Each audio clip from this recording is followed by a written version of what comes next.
Halo, apa kabar anak-anakku kelas 5 yang Pak Sabon kasihi? Kembali berjumpa dengan Pak Sabon di pembelajaran PJOK pada hari ini.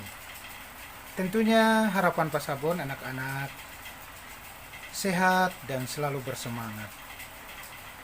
Dan juga tetap fokus untuk menerima pembelajaran PJOK KI 3 di tema 3 subtema 1, yaitu gerak dasar atletik.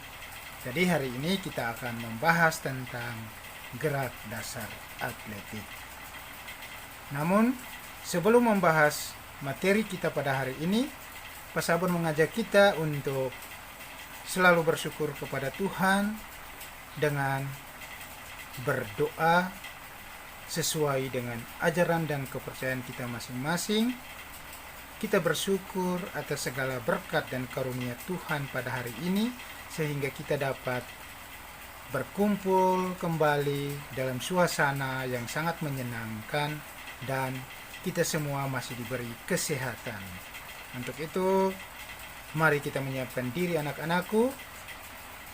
Kita berdoa menurut ajaran dan kepercayaan kita masing-masing. Berdoa dimulai.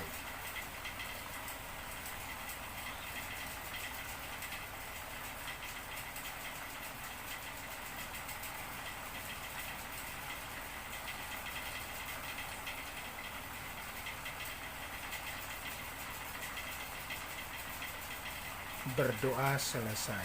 Terima kasih anak-anakku.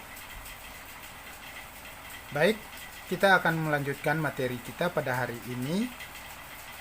Namun sebelumnya Pak Sabon mengharapkan anak-anak selalu fokus ya di dalam pembelajaran kita hari ini. Untuk pembelajaran kita hari ini, materi tema 3 subtema 1, ini kita lihat bersama di layar YouTube ini. Materi tema 3 subtema 1 akan dibahas di halaman 49. Anak-anak silakan mengambil buku paket PJOK. Silakan membuka di halaman 49.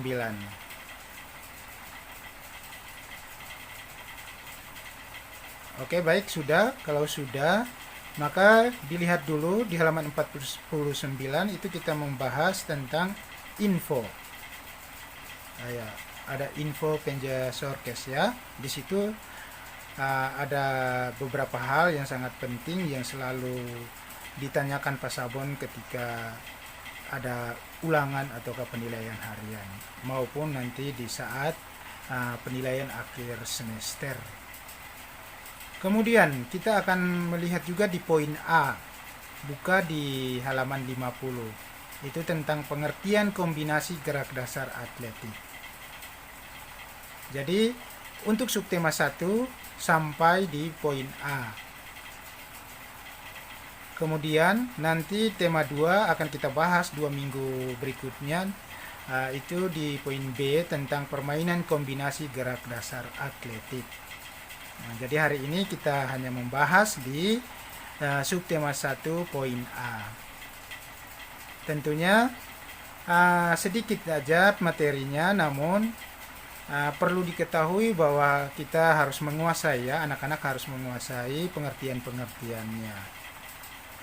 Oke, baik, kita lanjut membahas materinya.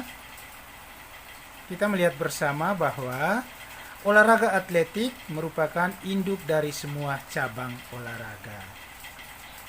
Unsur dari semua cabang olahraga atletik yaitu jalan, lari, lompat, loncat, dan lempar. Berarti di dalam atletik itu sendiri ada gerakan berjalan, lari, lompat, loncat, dan lempar. Kenapa harus dikatakan induk? Atletik adalah induk dari semua cabang olahraga. Ya, memang tentunya dia benar dikatakan induk karena di dalam unsur daripada atletik tersebut ada jalan, lari, lompat, loncat, dan lempar itu sendiri. Kita melihat salah satu contohnya begini anak-anak ya. Contoh di permainan sepak bola atau futsal. Di futsal itu juga pemainnya tentunya berjalan. Ketika mereka belum mendapatkan bola, pasti mereka berjalan. Tidak mungkin mereka belum mendapatkan bola hanya berlari saja.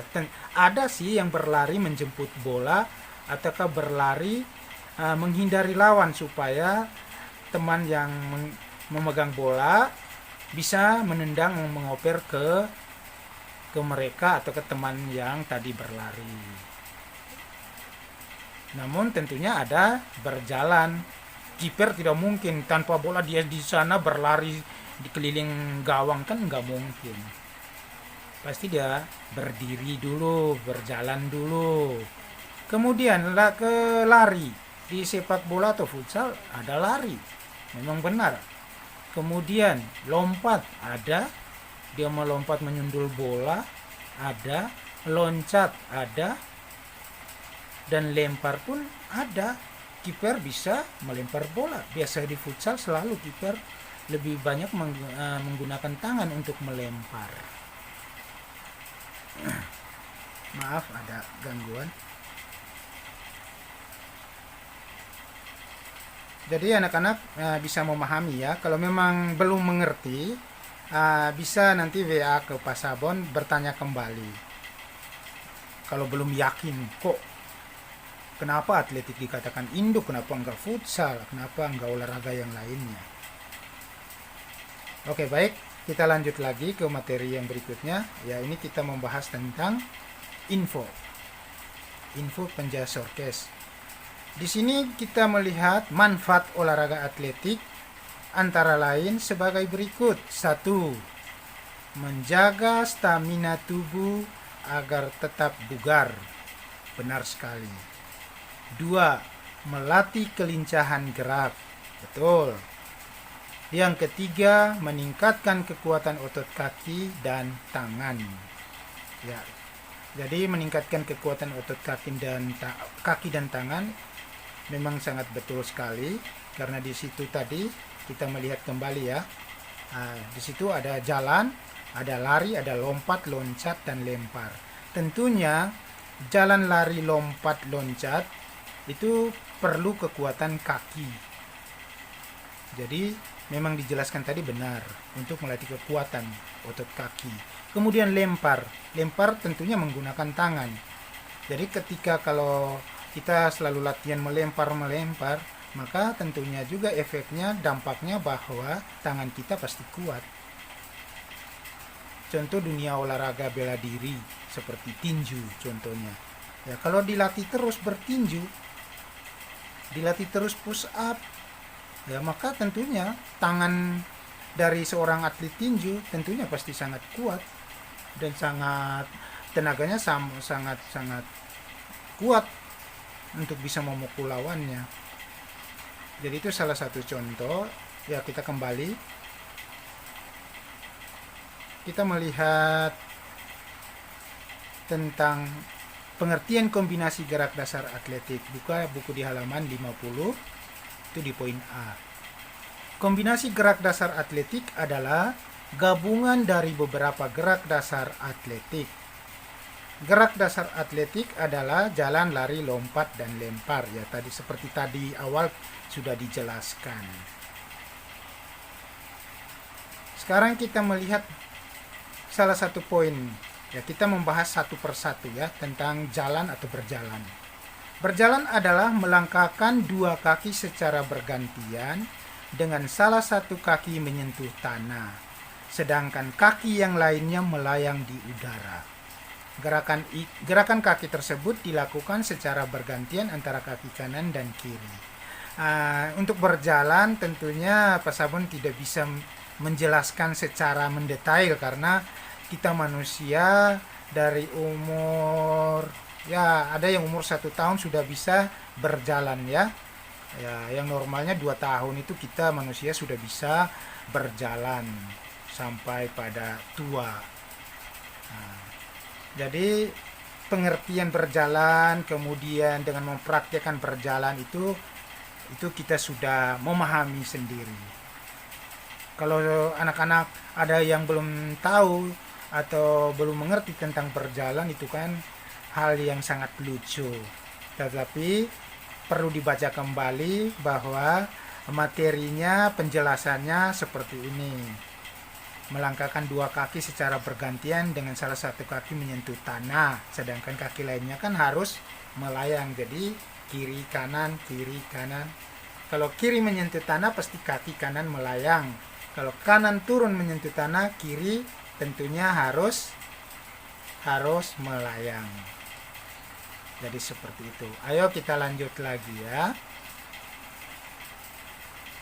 Lari. Lari adalah gerakan memindahkan tubuh dari satu titik ke titik lainnya dengan cara melangkahkan kaki secara bergantian dengan cepat. Pada saat tertentu kedua kaki melayang di udara. Oke, baik. Sebenarnya lari dan berjalan hampir sama, tetapi lari gerakannya lebih dipercepat sampai pada kedua kakinya bisa melayang. Karena seperti lompatan gitu ya, karena lari dia juga membutuhkan lompatan atau loncatan ke depan. Jadi kedua kaki bisa melayang bersamaan, tetapi bukan berarti dua kaki lurus melayang, enggak.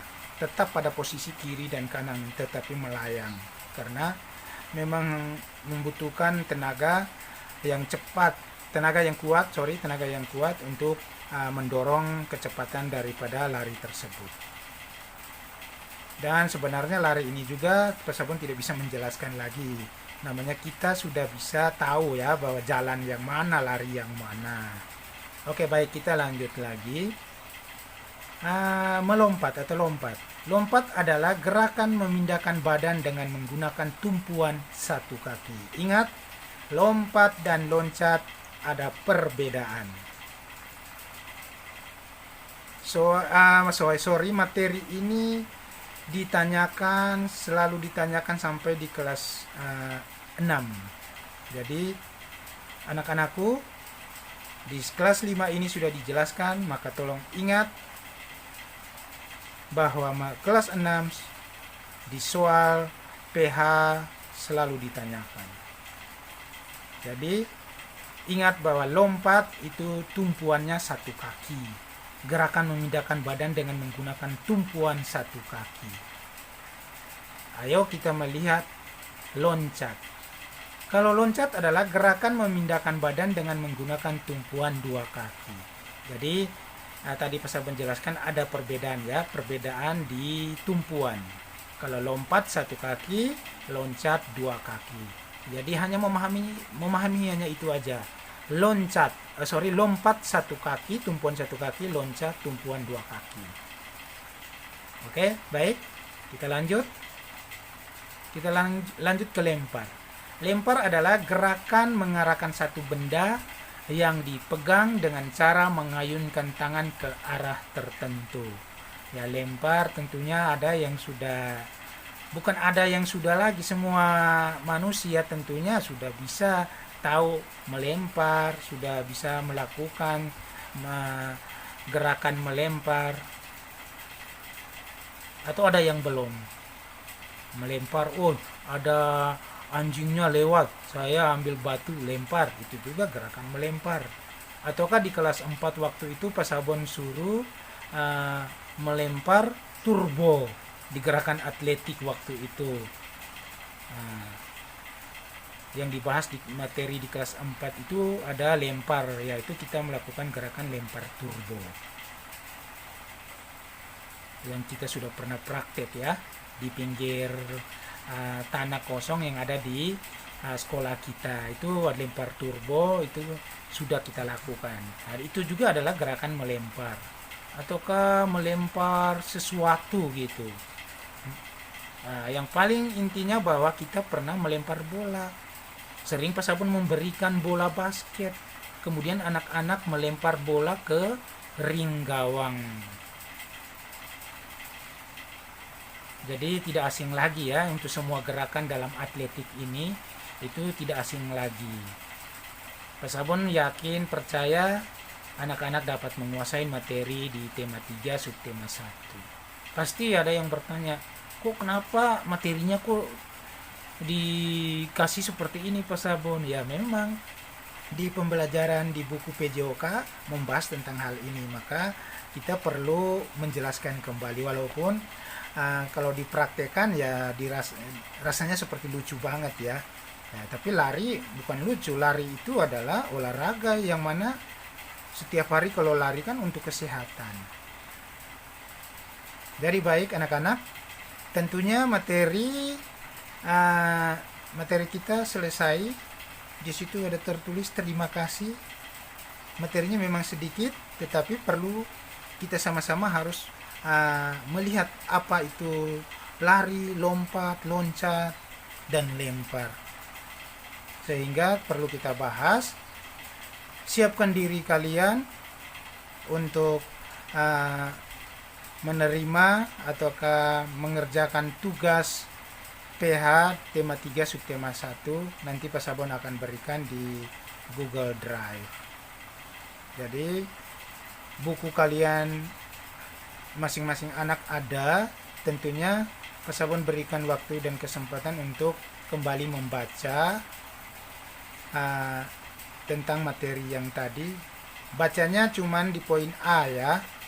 Mungkin di halaman 49 di bagian depannya info penjelasan orkes juga perlu dibaca, dan juga di halaman 50 untuk poin A, karena itu adalah subtema 1. Baik anak-anak, tetap bersemangat, selalu sehat, fokus untuk mengerjakan tugas, kejujuran paling diutamakan.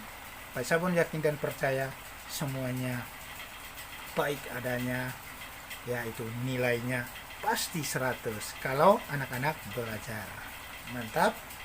Salam sukses saya untuk kalian semua. Mari anak-anak, sebelum kita berpisah, kita berpamitan, mari kita berdoa kembali, meminta Tuhan untuk merestui pembelajaran kita pada hari ini. Semoga Tuhan selalu melindungi kita dalam berkat-Nya. Mari kita berdoa menurut ajaran dan kepercayaan kita masing-masing. Berdoa dimulai.